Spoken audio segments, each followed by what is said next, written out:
How's it going? So I just wanted to go over some Splitboard gear. So this is a 2024 K2 freeloader Splitboard and K2 Farout Bindings, both 2024 models. Splitboard's pretty like straightforward, same as most Splitboards. It's got these really nice clips. They're Carcorum clips, I think that's how you pronounce it. So pretty easy, whatever. If you haven't seen, this is how you do it. They split. Super easy to like get them all set up. So I'm gonna put them back together. They're like, you line them up with like paint lines and stuff like that. Pretty easy to do. Again. So anyway, this is what the touring setup looks like. So the touring part is here. Here's the pucks. Hopefully you can see it. The pucks are like canted in a little bit. The pucks come already installed. They come on installed like 0-0. One cool thing about them, so with the Voile pucks, there's this like alignment tool that's a big rectangle with cutouts for these. So K2 sends this, which is really cool. And basically you just put it in there, and you can adjust, like it's got a center hole, and you can adjust it like based off of the like reference stance. Pretty easy to do, and you just line up the angles with the split in the board. It is it's 0, the adjustments are 0, like 5, 10, 15, so it's in increments of 5. Usually most bindings that I've seen are always in increments of 3 degrees, so whatever. Like if you're like super specific about like exactly 9 degrees, you're gonna have to do 10. If you're specific about 6, you're gonna have to do 5, whatever. But pretty cool, because again, the Voile tool is like this big rectangular thing. This is nice. This can fit in any backpack. Super small. So yeah, that's that part of it.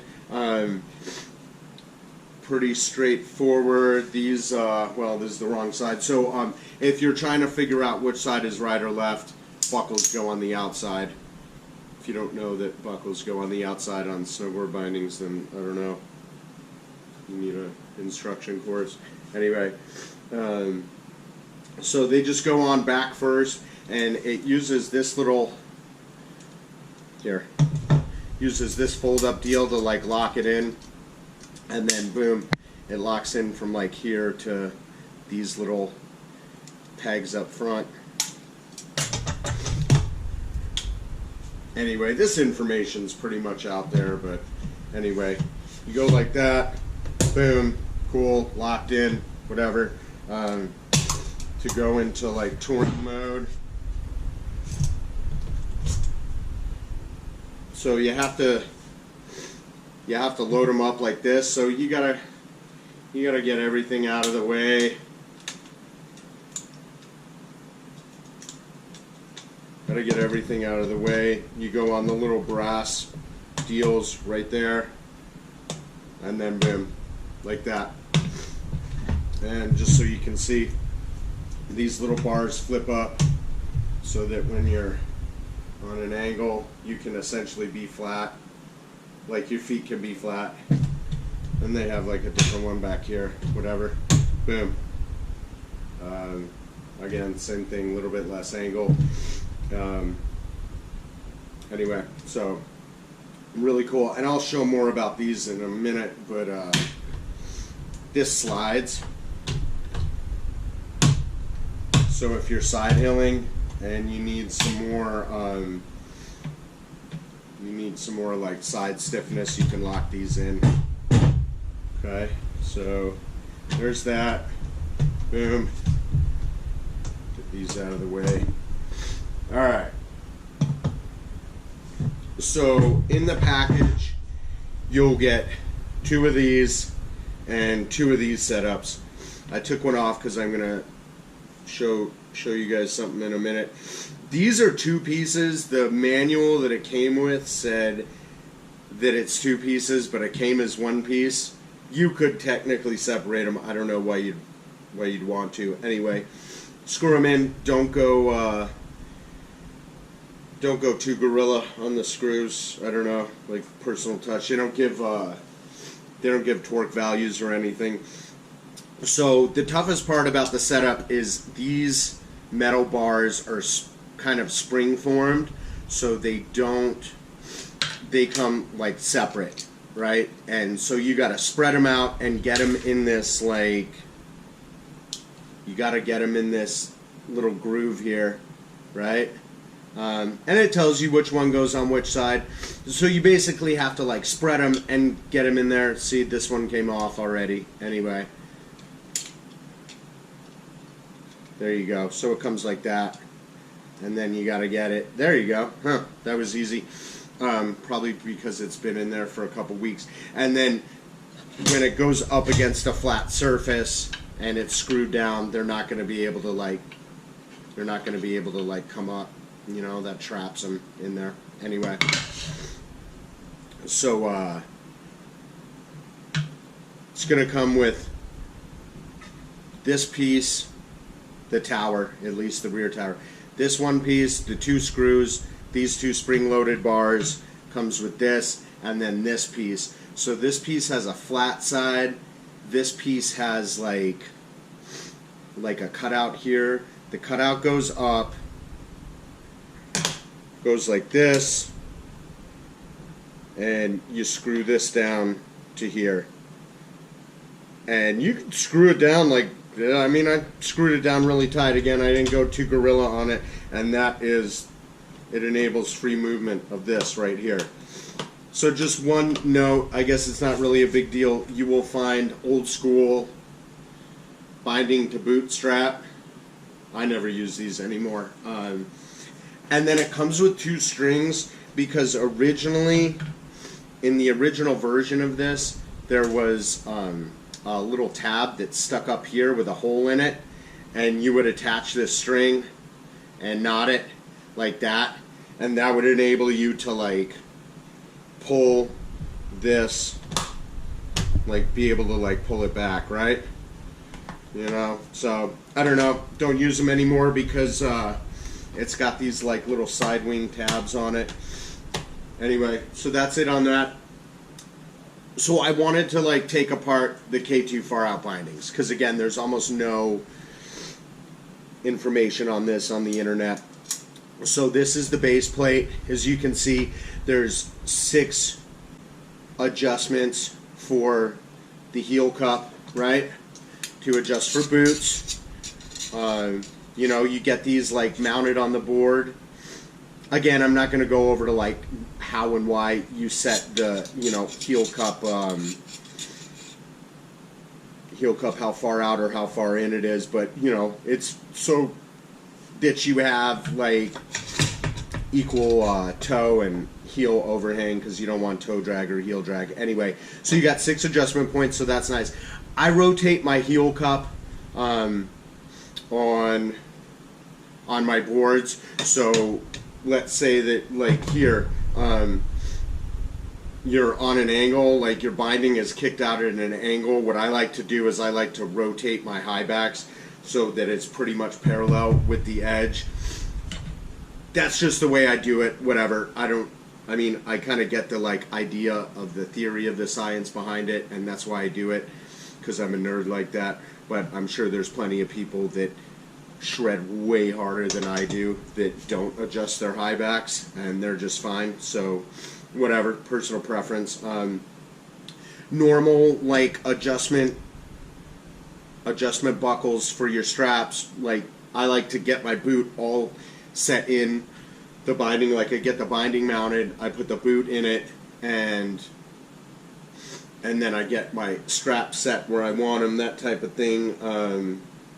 Yeah, and that's also a good way to like look at your heel toe. Like, you know, you put the binding on, you put the boot in it, and you can see like how much heel or toe you have on it.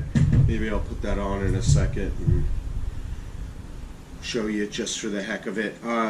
So anyway, you got the heel cup in and out, right? Because these are medium bindings. You could have a smaller boot, you could have a bigger boot. The toe strap does have the traditional two-hole placement, so you can, they come forward, which is like where it goes over the toe. I guess you move them to the back if you want to like use it more like over the top. That's the traditional thinking. Yeah, that's about it on that piece. So for that high back rotation, if you do it, there's 3 spots where you can put this, where you can rotate the high back to. The only weird thing about it is there's no screws. You have to take the whole thing and you got to unscrew it using the strap. Like at the very end, you can spin it off, but it's got special like washer inside, and it's keyed to the inside of this on the underside, so that's what enables you to like spin it loose. But it's got the same lock nuts on the inside. They're these deals. I don't know if you can see them. They're like, they look like normal lock nuts, but they've got like a square part to them, so they lock in. Sorry, I'm not in the screen, but they lock in like super nice here. So anyway, there's that. So that covers high back rotation, and then they've got this cool thing on the high back right here. I'll show you since it's mounted here. Tour mode. If you've done any research, you can see it. But anyway, it goes back like that. Just makes like movement easier on the feet, stuff like that. The forward lean adjustment, 1 screw. There's a little ladder. There's 8 adjustments. 8 little like positive locks. I don't know where I set mine, like 4 or something. I think I set mine at a 4 forward lean right in the middle. So anyway, that's pretty standard, nothing crazy there. Yeah, that's about it. That covers it. So anyway, just wanted to give like a little up close look at like the parts that come with it, and this is going to be my first season splitboarding, so I wasn't really like clear on the gear and exactly how it works, and I'm kind of a nerd, so I love that part of it.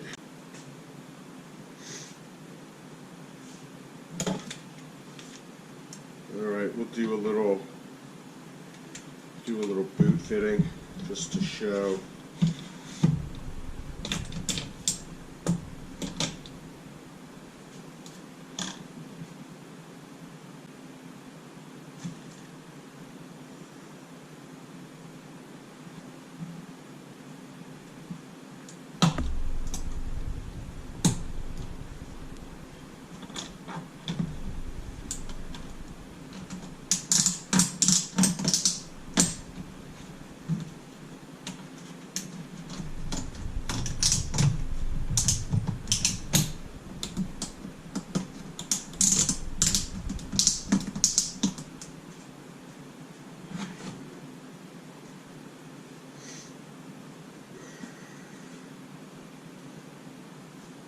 Should be able to see the